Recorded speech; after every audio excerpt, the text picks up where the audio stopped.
नमस्कार मेरे प्यारे बच्चों, आज मैं 10th क्लास वाले भैयाओं के लिए अपनी इस वीडियो में जो हमारा चैप्टर 5 है अरिथमेटिक प्रोग्रेशंस, एनसीईआरटी का जो चैप्टर है उसको लेकर के मैं प्रेजेंट हूँ आपके सामने। चलिए सबसे पहले हम इंट्रोडक्शन की बात करें तो उससे पहले मैं आपको कुछ चीज़ें बताना चाहता हूँ। आपने मक्के के भुट्टे को देखा होगा, उसमें जब मक्के के दाने लगे हुए होते हैं वो अपने एक फिक्स पैटर्न में होते हैं। कभी आपने मधुमक्खी के छत्ते के होल को देखा है? उसमें जो होल बने हुए होते हैं, मधुमक्खी के जो होल बने हुए होते हैं छत्ते में, उनका भी अपना एक फिक्स पैटर्न होता है। ठीक है। कभी आपने सनफ्लावर को यदि देखा हो तो आप उसमें देखिएगा उसकी जो लीव्स होती हैं उनका एक पैटर्न होता है। गुलाब की जब पंखुड़ियां होती हैं उनका एक पैटर्न होता है। ठीक इसी प्रकार से मैथमेटिक्स में भी नंबर्स का अपना एक पैटर्न होता है, एक सीक्वेंस होता है, सीरीज होती है। जैसे रीजनिंग में कई सारे क्वेश्चंस इस प्रकार से पूछे जाते हैं, जैसे देखिए ये एक पैटर्न है अपने पास 1 3 9 19 33, ये सीक्वेंस है। ठीक है। अभी आप देख रहे हैं कि ये जो नंबर है इनका अपना एक फिक्स पैटर्न है, और वो फिक्स पैटर्न क्या है? 2x² + 1। आप इसमें x के प्लेस पर 0 1 2 3 डॉट डॉट डॉट आप ऐसे करके नंबर्स को पुट करते जाएंगे तो आपको इस वाले पैटर्न के हिसाब से जिसका एक फिक्स कोई फॉर्मेट बन जाए, ठीक है, तो वो सीक्वेंस हमारा बन जाता है। अभी आप देखिए हमने इसको ये सेटिस्फाई कर रहा है कि नहीं कर रहा है। x आपने 0 पुट करेंगे इसमें तो 1 आ गया, 1 पुट करेंगे तो 1 का स्क्वायर 1 2 जा 2 + 1 3 हो गया, 2 पुट करेंगे 2 2 जा 4 2 जा 8 + 1 9 हो गया, 3 पुट करेंगे 3 3 जा 9 2 जा 18 प्लस का 1, 4 पुट करेंगे तो 4 4 जा 16 2 जा 32 + 1। इसका नेक्स्ट क्या आएगा? फिर आप ऐसे ही इससे फाइंड आउट कर सकते हैं। 5 पुट करके 5 5 जा 25 2 जा 50 + 1, तो हमारा जो नेक्स्ट नंबर आएगा वो क्या आएगा? 51 आएगा। तो इस प्रकार के रीजनिंग में भी कई सारे क्वेश्चंस पूछे जाते हैं। तो ऐसे कई सारे फॉर्मेट्स होते हैं इसके। 2x² + 1 है, 2x³ + 1 है, 2x² - 1 है, x² + 1/2 है, x² - ऐसे बहुत सारे इसके करीब 25-30 फॉर्मूले बन जाते हैं जिन्हीं में से जनरली वो रीजनिंग वाले क्वेश्चंस आते हैं। इस प्रकार के वो पैटर्न बनते हैं। ठीक है। लेकिन यहाँ पर क्योंकि हमें तो अरिथमेटिक प्रोग्रेशन पढ़नी है, तो अरिथमेटिक प्रोग्रेशन क्या है? एक इस प्रकार का कोई एक सीक्वेंस जिसका जो सक्सीडिंग टर्म है वो प्रीसीडिंग टर्म में किसी एक फिक्स्ड नंबर को ऐड करने पर प्राप्त होता हो। यहाँ पर तो सारी नंबर डिफरेंट हो रही हैं, यहाँ पर फिक्स्ड नंबर नहीं हो रहा है क्योंकि स्क्वायर हो रहा है। फिक्स्ड नंबर के लिए क्या चाहिए? हमें पावर 1 चाहिएगी, जनरल पावर चाहिएगी, है ना। ठीक है। तो उसके लिए आपको क्या करना कि जैसे अपने पास 1 3 5 7 9 डॉट डॉट डॉट। अब आप देखेंगे कि इस सीक्वेंस का ये जो प्रत्येक टर्म है सक्सीडिंग टर्म, अपने प्रीसीडिंग टर्म में एक फिक्स नंबर प्लस करने पर मिल रहा है हमें। 1 में 2 प्लस करेंगे 3, 3 में 2 प्लस किया 5, 5 में 2 प्लस किया 7, 7 में 2 प्लस किया 9, 9 में अगला वाला क्या बनेगा? 11 बनेगा। सिंपल सा फॉर्मेट है। ठीक है। तो इस प्रकार का जो सीक्वेंस होता है that is called arithmetic progression. अब इसकी डेफिनेशन क्या है? हालांकि ना आपको याद करनी है ना वो आती है, फिर भी एक बार मैं उसको लिख देता हूं। ठीक है। ये डेफिनेशन आप लिख सकते हैं। An arithmetic progression is a list of numbers in which each term is obtained by adding the fixed number to its preceding term. ठीक है। Except the first term. हमने इसमें 2 प्लस किया, इस प्रकार से ये हमारी एक अरिथमेटिक प्रोग्रेशन बन जाएगी। और जो हम फिक्स्ड नंबर को ऐड करते हैं, ठीक है, फिक्स्ड नंबर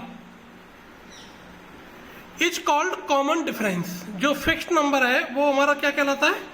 कॉमन डिफरेंस कहलाता है। ठीक है। लेट ये जो सीक्वेंस है हमने सपोज कर लिया A1 A2 A3 A4 dot dot dot AN is in AP। आप देख रहे हैं कि इस सीक्वेंस का ये क्या है? फर्स्ट टर्म है। फर्स्ट टर्म को हमने किससे शो करा दिया? A1 से। सेकंड टर्म को किससे शो कराया? A2 से। ये थर्ड प्लेस पर A3, तो ये वाला हमारा क्या है? इसका nth टर्म है। ठीक है। ये 4th टर्म है। इससे पहले वाला कौन सा होगा? n - 1th टर्म होगा। तो जिसको जनरली हम क्या कहेंगे, ए एन माइनस 1 कहेंगे। ठीक है, तो इनका जो डिफरेंस आएगा, है ना, क्योंकि इसमें प्लस करके ही तो ये बन रहा है हमारा, तो दिस माइनस दिस करना पड़ेगा। तो a2 minus a1 equals to a3 minus a2 equals to dot dot dot an minus 1 equal to, और कॉमन डिफरेंस को जनरली हम किससे शो कराते हैं, d से शो कराएंगे। ठीक है, अब देखिए d की जो वैल्यू है वो नेगेटिव भी हो सकती है, d में बी नेगेटिव और 0 और पॉजिटिव। ठीक है, कोई भी नेगेटिव नंबर भी हो सकता है, 0 भी हो सकता है और पॉजिटिव भी हो सकता है। मैं भी आपको यहाँ कुछ एग्जांपल लिख करके बता रहा हूँ। देखिए ये मैंने यहाँ पर कुछ एग्जांपल्स आपके लिए लिए हैं, 2, 5, 8, 11। आप देख रहे हैं कि इस वाले सीक्वेंस में प्रत्येक टर्म में 3 प्लस हो रहा है। It means it is an arithmetic progression. 2, 2.3, 2.6, 2.9, 3.2 dot dot dot. अब आप इस सीक्वेंस में देखिएगा, इसमें हमने 0.3 प्लस हो रहा है, फिर इसमें 0.3 प्लस हुआ, फिर इसमें 0.3 प्लस हुआ, फिर इसमें, तो ये भी हमारा एक अरिथमेटिक प्रोग्रेशन है। इसमें देखो यहाँ प्रत्येक टर्म में 0 0 प्लस हो रहा है, इसमें 0 प्लस किया, इसमें 0 प्लस किया, इसमें 0, इसमें 0, तो ये भी हमारा एक अरिथमेटिक प्रोग्रेशन है। अब देखिए माइनस का 1.0, माइनस 1.5, माइनस 2.0, माइनस 2.5, इस सब में क्या हो रहा है, माइनस यानी 0.25 माइनस का 0.5 माइनस का इस सब में प्लस हो रहा है, यानी माइनस का 0.5 इस सब में प्लस होता जा रहा है। तो ये सारे जो एग्जांपल्स हैं इस प्रकार के, ये सब क्या है, अरिथमेटिक प्रोग्रेशन से हैं। क्लियर। और जो फिक्स्ड नंबर आप ऐड कर रहे हैं दैट इज कॉल्ड डी। अब मैं जैसे इसमें बात करूं कि इसमें डी क्या है हमारा, माइनस का 0.5, इसमें हमारा डी क्या है 0, इसमें हमारा डी क्या है 0.3, इसमें हमारा डी क्या है 3। ठीक है ना। तो इस प्रकार की जो सीक्वेंस है ये सब हमारे क्या है, अरिथमेटिक प्रोग्रेशन है। अब डिफरेंस को हमने किससे शो कराया है, डी से। अब मैं यहीं पर लौट करके आ रहा हूं, यहां से मैं स्टार्टिंग करूंगा।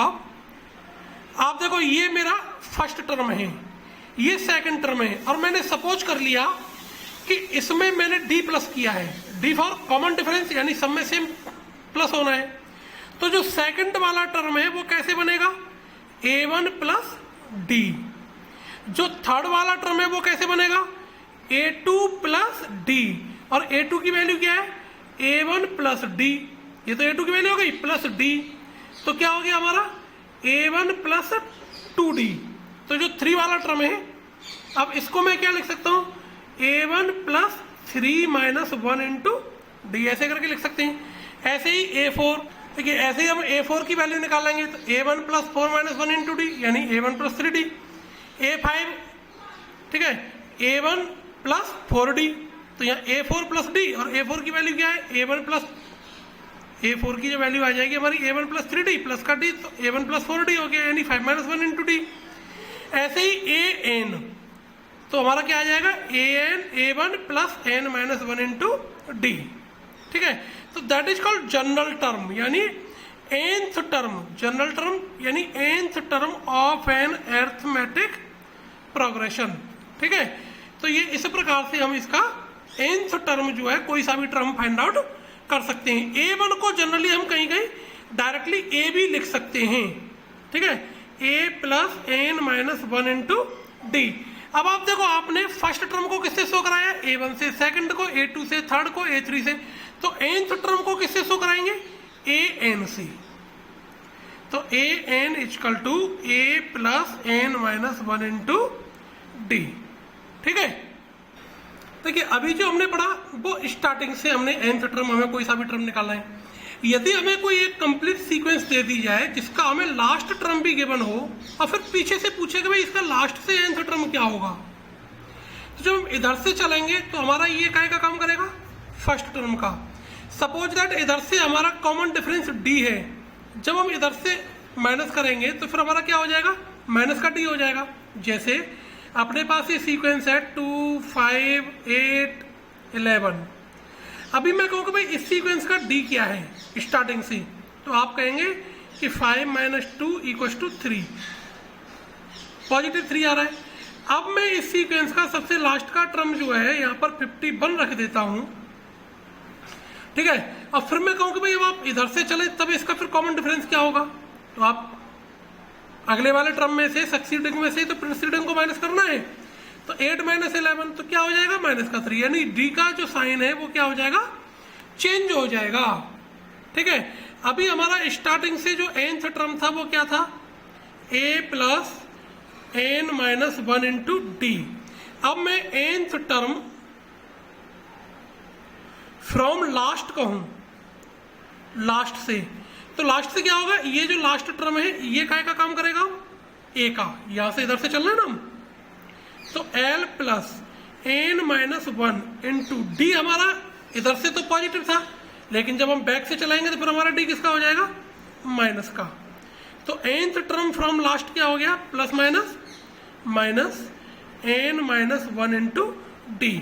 तो ऐसे करके ये हमारा जो nth टर्म है ये लास्ट से nth टर्म हमारा हो जाएगा, nth term from last, okay. अब देखिए एक नया टॉपिक, इसका जो जनरली एक क्वेश्चन 1 मार्क्स में एमसीक्यूज में या फिर 2 मार्क्स में वो सॉल्व करने के लिए आ जाता है, जिसको जब आगे एक्सरसाइज आएंगी एक्स्ट्रा क्वेश्चंस में कराऊंगा उसमें आपको ये मिलेगा। लेट ए बी सी, ये कोई 3 टर्म्स हैं जो एपी में हैं, हमें ऐसे करके कोई 3 टर्म दे दिए जाते हैं अननोन वेरिएबल वाले, उनमें से हमें अननोन वेरिएबल की वैल्यू फाइंड आउट करनी होती है। तो फिर आपको क्या करना है, क्योंकि एपी में है तो इन टर्म्स के जो कॉमन डिफरेंस होंगे वो सेम होंगे, आप इसमें से इसको माइनस करिएगा, b - a = किसके होगा, c - b, क्योंकि डिफरेंस तो हमेशा सेम रहना है। आप देखो 5 - 2 3, 8 - 5 3, 11 - 8 3, सेम आना है, तो ऐसे ही c - b। अब आप इस b का सब्सटीट्यूट करके उठा कर इधर ले आओ, तो b + b, a का सब्सटीट्यूट इधर कर देंगे c + a, तो b + b 2b = c + a, यानी b = c + a/2। तो it is the relation between any 3 numbers a b c whose are in AP, ठीक है। तो इस प्रकार का एक क्वेश्चन आता है, अब वो जब एक्सरसाइज चलेगी मैं उस समय पर उस क्वेश्चन को बताऊंगा, ठीक है। अब देखिए हम इसकी एनसीईआरटी की जो एक्सरसाइज है 5.1 उसका पहले हम इसका सॉल्यूशन पढ़ेंगे। अब फर्स्ट क्वेश्चन क्या है, in which of the following situation does the list of numbers involved them an arithmetic progression and Y.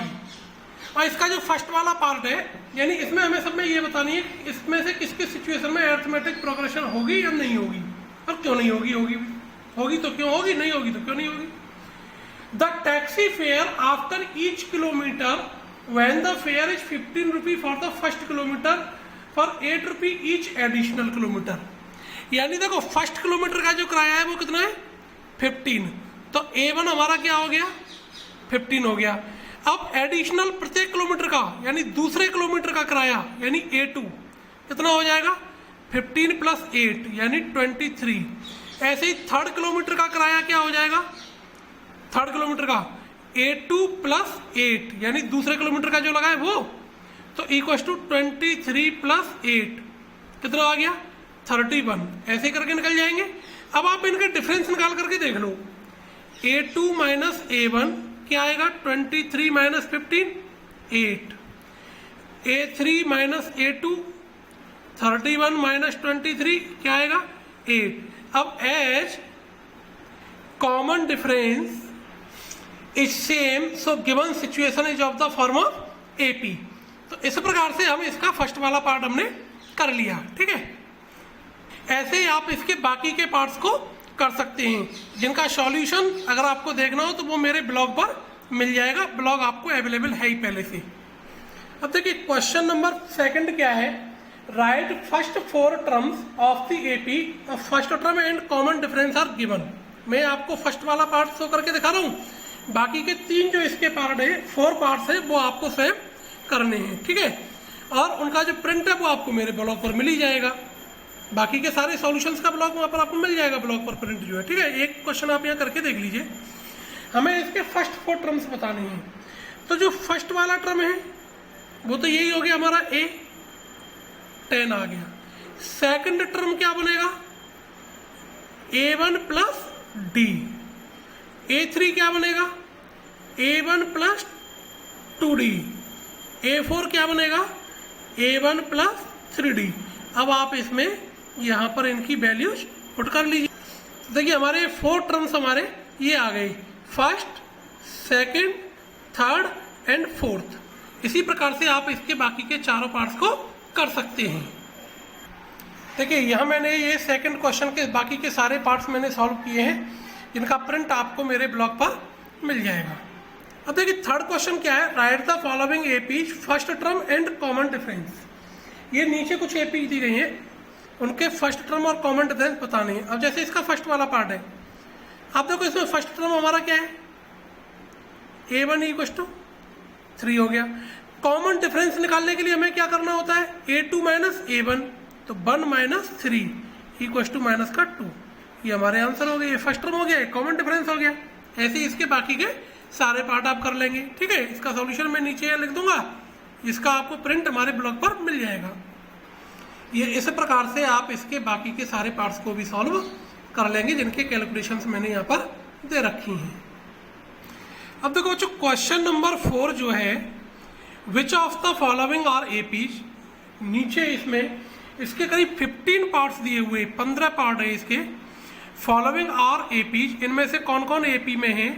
If they form an AP, यदि वो एपी में है तो find the common difference, common difference find out करना है। ठीक है, and right 3 more terms, और इससे आगे के इसके 3 टर्म्स भी लिखने हैं। देखो आप एपी का पता करने के लिए क्या करना है आपको, बहुत सिंपल सी प्रोसेस है। आप इसके पहले वाले 3 टर्म्स ले लो। ठीक है, फर्स्ट 3 टर्म्स ले लो, इसका डबल, इन दोनों का प्लस। एक तो ये प्रोसेस, नहीं तो आपको क्या करना है, इनका कॉमन डिफरेंस निकाल लो, इसका, इसका और इसका जो टर्म दिए हैं उनके common difference. 4 minus 2 equal to 2, 8 minus 4 equal to 4, 16 minus 8 equal to 8। ठीक, तो common differences are not same.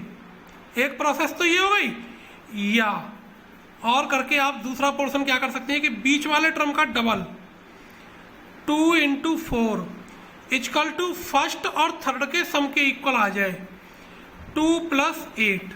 तो देखो 8 equal to 10 which are not equal, so this is not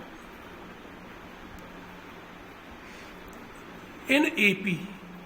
ये एपी में नहीं, चाहो तो आप इस मेथड से कर दो, चाहो आप इस मेथड से कर दो, डिफरेंस इज नॉट सेम। ठीक है, अब देखो इसका सेकंड वाला पार्ट, ये हमारा सेकंड वाला पार्ट है। तो पहले तो हम इसको वो चेक करेंगे, मैं वही वाली प्रोसेस से आपके लिए कर देता हूँ। ये वाला मुझे थोड़ा सा इजी लगता है बच्चों के हिसाब से, तो फिर आप इसको करिएगा। इसका डबल 2 इंटू 5/2 इक्वल टू किसके होना चाहिए, इन दोनों के सम के इक्वल, 2 प्लस 3, ये 2 से 2 कट गया, तो 5 इक्वल 5 इक्वल आ गया। तो यहाँ लिख देंगे yes it is in AP, ऐसे करके लिख दिया। अब कॉमन डिफरेंस निकालना है, डी के लिए क्या करना है, सेकंड टर्म में से फर्स्ट टर्म को माइनस कर दो, 5/2 माइनस 2, इसके अपॉन में 1, 2 एलसीएम आ गया, 5 माइनस 4 इक्वल टू 1/2। तो ये हमारा कॉमन डिफरेंस आ गया।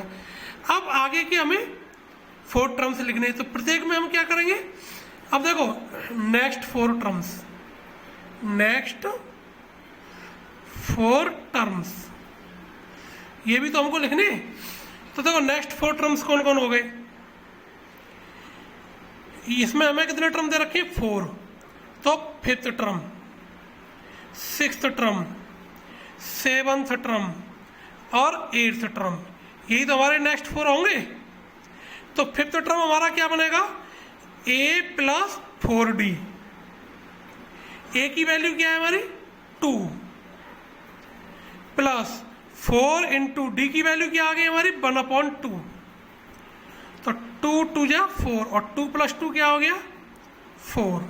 ठीक है, इसी प्रकार से आप इनको सॉल्व कर लो। a6 क्या बनेगा, a plus 5d, 2 plus 5 into 1/2, तो इसके अपन में 1 सपोज करके तो 2 2 जा 4 प्लस 5 यानी क्या आ गया हमारा 9/2। ऐसे ही A7 A प्लस 6D, तो 2 प्लस 6 इंटू 1/2, तो 2 3 जा तो क्या आ गया 5। A प्लस 7D, तो 2 प्लस 7 इंटू 1/2, तो क्या हो गया 2 2 जा 4 प्लस 7 11/2। ऐसे करके ये हमारे नेक्स्ट वाले 4 टर्म्स भी हम फाइंड आउट कर लेंगे। तो जो इसके बाकी के पार्ट्स हैं वो आपको ठीक इसी प्रकार से करने हैं। देखिए बच्चों, ये मैंने सारे सॉल्यूशंस यहाँ पर ये सब मैंने इनके कर दिए हैं। इसका जो 12th वाला पार्ट है वो समझने के लायक है, जिसको मैं आपको एक और समझा रहा हूँ। देखो √2, √8, √18, √32 डॉट डॉट डॉट। आप देखिएगा इसमें इंटू करिए। ये फर्स्ट 3 टर्म्स में ही तो हमने बताया था कि इसके मिडिल वाले टर्म में 2 का इंटू, फर्स्ट और थर्ड को प्लस कर देना है। 8 को हमने लिख लिया 2√2, 18 को लिख लिया 3√2। 18 के फैक्टर करेंगे 3 इंटू 3 इंटू 2, तो 3 बाहर आ जाएगा 3√2। 2 2 जा 4√2 और √2 प्लस 3√2 4√2 इक्वल हो गया। तो yes it is in AP।